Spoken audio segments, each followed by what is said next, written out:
સુરતમાં ભાવભેર ગણેશ વિસર્જન થયું। નાની મૂર્તિ કૃત્રિમ તળાવમાં જ્યારે મોટી મૂર્તિ દરિયામાં વિસર્જિત કરાઈ। ચુસ્ત પોલીસ બંદોબસ્ત વચ્ચે વિસર્જન યોજાયું હતું। ભક્તો ભારે હૈયે વિસર્જનમાં જોડાયા। હજીરા ખાતે 10 ફૂટ કરતા ઉપરની પ્રતિમાનું અહીંયા વિસર્જન થઈ રહ્યું છે, તો 15 ક્રેનો દ્વારા મૂર્તિઓનું ઝડપભેર દરિયામાં વિસર્જન કરવામાં આવી રહ્યું છે।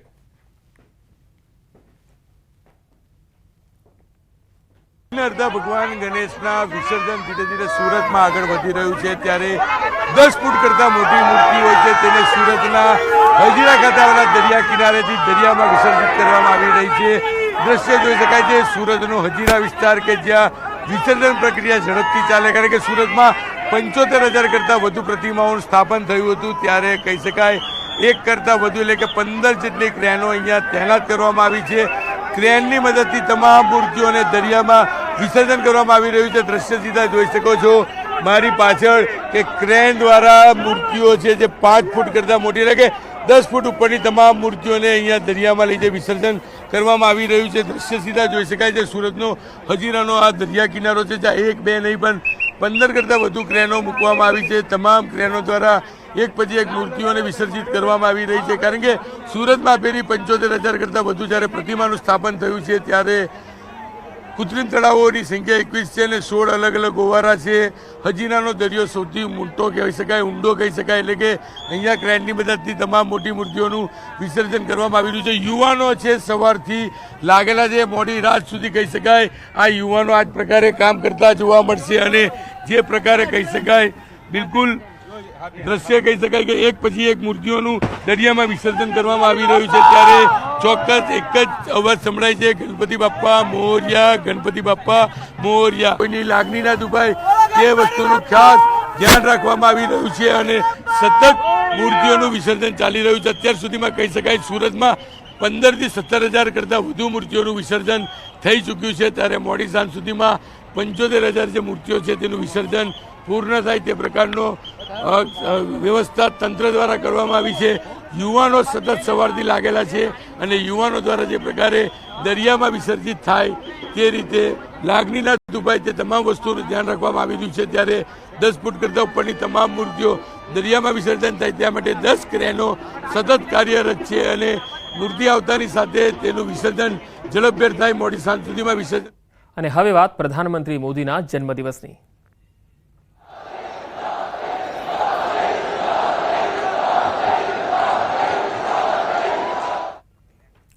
પ્રધાનમંત્રી નરેન્દ્ર મોદીનો આજે 74મો જન્મદિવસ અને તેની ઉજવણી દેશભરમાં થઈ રહી છે, ત્યારે જનસહાયક ટ્રસ્ટ દ્વારા આયોજિત કાર્યક્રમમાં સીએમ ભૂપેન્દ્ર પટેલ અને આરોગ્ય મંત્રી ઋષિકેશ પટેલના હસ્તે દિવ્યાંગ બાળકોને હિયરિંગ એઇડ ડિવાઇસ કીટનું વિતરણ કરાયું। અડાલજના હીરામણી આરોગ્યધામમાં બ્લડ ડોનેશન કેમ્પનું આયોજન કરવામાં આવ્યું, જેમાં 250થી વધુ બોટલ બ્લડ એકત્ર કરવાયું। જનસહાયક ટ્રસ્ટના પ્રમુખ અને રાજ્યસભાના સાંસદ નરહરી અમીનની ગ્રાન્ટમાંથી દિવ્યાંગ બાળકોને શ્રવણ યંત્ર આપવામાં આવ્યા। આ પ્રસંગે નરહરી અમીને પ્રધાનમંત્રી નરેન્દ્ર મોદીને જન્મદિવસની શુભકામના પાઠવી હતી। આજે નરેન્દ્રભાઈ મોદીના વર્ષગાંઠ નિમિત્તે રાજ્યસભાના સદસ્ય તરીકે અમને જે ગ્રાન્ટ મળે છે એ ગ્રાન્ટમાં 30 લાખ રૂપિયા જેટલી માતબર રકમ જે બાળકો કાનથી સાંભળી શકતા નથી, કુદરતે જેમને ન્યાય કર્યો છે એવા બાળકોને હિયરિંગ કિટ એટલે શ્રવણ યંત્ર આપવાનો નિર્ણય કરવામાં આવ્યો છે। આજે સવારે 9:30 વાગે રાજ્યના મુખ્યમંત્રી ભૂપેન્દ્રભાઈ પટેલે આ જગ્યા ઉપર ઉપસ્થિત રહી અને 10 બાળકોને શ્રવણ યંત્ર આપ્યું છે, અને રાજ્યના આરોગ્ય મંત્રી ઋષિકેશભાઈ પટેલ પણ અહીંયા રૂબરૂ આવીને બીજા 10 બાળકોને શ્રવણ યંત્ર આપ્યું છે। અમદાવાદમાં પ્રધાનમંત્રી નરેન્દ્ર મોદીનો જ્યારે જન્મદિવસ છે, ત્યારે નરહરી અમીન અને તેમના ટ્રસ્ટ દ્વારા જનસહાયક ટ્રસ્ટ દ્વારા વિવિધ સેવાકીય કાર્યક્રમોનું આયોજન કરવામાં આવ્યું, જેમાં બ્લડ ડોનેશનનો કેમ્પ પણ રાખવામાં આવ્યો, તો દિવ્યાંગ બાળકોને હિયરિંગ એઇડ ડિવાઇસ કીટને વિતરણ પણ કરવામાં આવ્યું હતું। સીએમ ભૂપેન્દ્ર પટેલે કીટનું વિતરણ કર્યું હતું। પ્રધાનમંત્રી મોદીનો 74મો જન્મદિવસની ઠેર ઠેર ઉજવણી થઈ રહી છે। અમદાવાદના હાટકેશ્વર વિસ્તારમાં ખાસ પ્રકારથી ઉજવણી થઈ। 74 કિલો કેક અને 74 કિલો લાડુ અને 74 કિલો ચવાણું બનાવી વિતરણ કરવામાં આવ્યું। લોકોએ પીએમના લાંબા આયુષ્યની પ્રાર્થના કરી। આ રોશન બેકરી વાળાઓ એમના લાસ્ટ યર પણ જે 73 વર્ષ હતા એ વખતે 73 કિલોની કેક કાપેલી, એની આગલી સાલ 72 કિલોની કાપેલી, દર વર્ષે. એટલે વિચાર કરો મિત્રો, જન માણસ સુધી આપણા વૈશ્વિક નેતા નરેન્દ્ર મોદી સાહેબની જે બર્થડે ઉજવવાનું જે લાગણી છે, ભાવ છે, એનું પાછળનું કારણ જ છે કે નરેન્દ્ર મોદી સાહેબે જે દેશને વિકાસની ગતિએ આગળ લઈ ગયા છે અને જે વિકસિત રાષ્ટ્ર તરીકે સ્થાપવા માટેનું એમનું જે સપનું છે અને એમાં પણ છેવાડાના માનવી સુધી એમણે જે પહોંચ્યા છે અને એની લાગણી આ પ્રદર્શિત થઈ રહી છે મિત્રો, કે આ રોશન બેકરી કંઈક નવું કરવા જાણીતા છે પ્રધાનમંત્રી મોદી. પોતાના કાર્યકાળ દરમિયાન પીએમ મોદી અલગ અંદાજમાં જોવા મળ્યા. દરિયામાં ડૂબકી લગાવતા હોય કે કોઈને વધાવતા હોય, પીએમ મોદીએ કાયમ અનોખું જ કર્યું છે.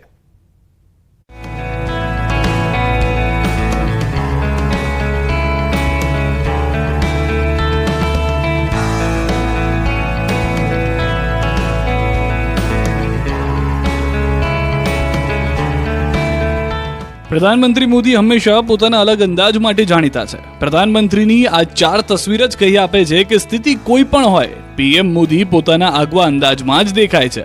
ક્યારેક તેજસ ફાઇટર પ્લેનમાં ઉડાન ભરી, ક્યારેક ખેલાડીઓની સફળતાને પ્રધાનમંત્રીએ બિરદાવી, તો ક્યારેક પ્રાણીઓ પ્રત્યેનો પ્રેમ પણ છલકાયો અને ક્યારેક દરિયામાં ડૂબકી લગાવતા પ્રધાનમંત્રી મોદી જોવા પણ મળ્યા. સફળતા કોઈને પણ મળે, પછી એક ખેલાડી પણ કેમ ન હોય, પીએમ મોદી હંમેશા તેઓને પ્રોત્સાહિત કરવાનું ચૂકતા નથી. હાલમાં જ પૂરા થયેલા ઓલિમ્પિક અને પેરાઓલિમ્પિકમાં ભારતનું નામ રોશન કરનારા ખેલાડીઓ સાથે પીએમ મોદીએ મુલાકાત કરી અને તેમની ભવ્ય સફળતાને વધાવી પણ કરી. આ દરમિયાન પીએમ મોદીએ દેશવાસીઓના દિલ ત્યારે જીત્યા જ્યારે પેરાઓલિમ્પિક્સ ખેલાડી પાસેથી કેપ પહેરવા જમીન પર બેસી ગયા. પીએમ મોદીએ ભારતીય ટીમ સાથે તેમના નિવાસસ્થાને મુલાકાત કરી.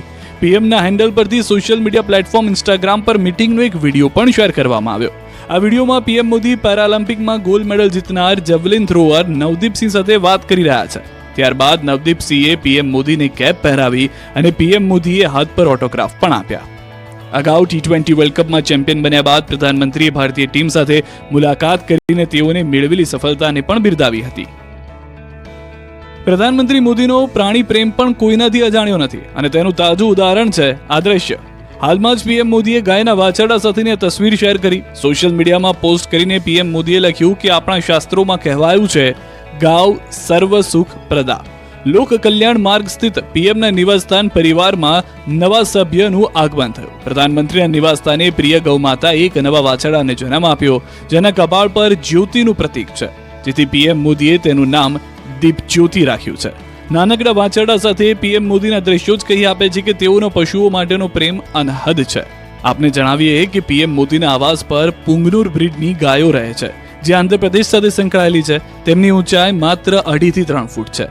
જ્યારે પુંગનુર જાતિનું વાછરડું જન્મે છે ત્યારે તેની ઊંચાઈ માત્ર 16 ઇંચથી 22 ઇંચ હોય છે. આ ગાય અત્યંત પૌષ્ટિક દૂધ આપે છે. આ વર્ષે મકર સંક્રાંતિના દિવસે પીએમ મોદીએ ગાયોને ચારો ખવડાવ્યો અને આ ગાયો તેમની જાતિ અને ઊંચાઈના કારણે ચર્ચામાં છે.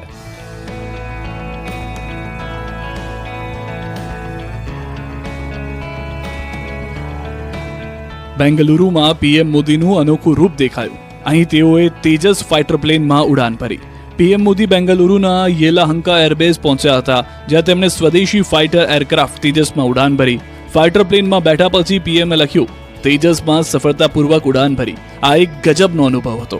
આ ઉડાનથી દેશની સ્વદેશી ક્ષમતા પરનો મારો વિશ્વાસ વધી ગયો છે. કંઈક અલગ જ કરવા જાણીતા પીએમ મોદીએ પાણીમાં પ્રાર્થના કરી. દરિયામાં ડૂબકી લગાવીને ડૂબેલી દ્વારકા નગરીના પ્રધાનમંત્રીએ દર્શન કર્યા. ભગવા વસ્ત્રો પહેરીને પ્રધાનમંત્રીએ મોરપીંછ લઈને ડૂબકી લગાવી અને દર્શન કર્યા. દર્શન બાદ સંબોધન કરતા તેમણે કહ્યું કે વર્ષો જૂની મારી અભિલાષા આજે પૂર્ણ થઈ. લક્ષદ્વીપ બાદ દ્વારકાના દરિયામાં સ્કુબા ડાઇવિંગ કર્યું હતું. દ્વારકાના દરિયામાં અંદાજિત 2 નોટિકલ માઇલ દૂર પંચકોઈ વિસ્તારમાં સ્કુબા ડાઇવિંગ કર્યું. તેમણે પૌરાણિક દ્વારકાના અવશેષો નિહાળ્યા. તેઓ મોરપીંછ અંદર લઈને શા માટે ગયા એનો પણ ખુલાસો કર્યો.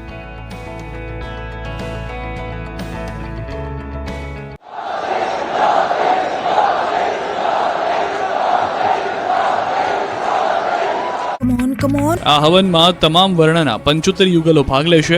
મંદિરના મહંત મહેશગીરી બાપુએ જૂનાગઢની તમામ જનતાને યજ્ઞનો લાભ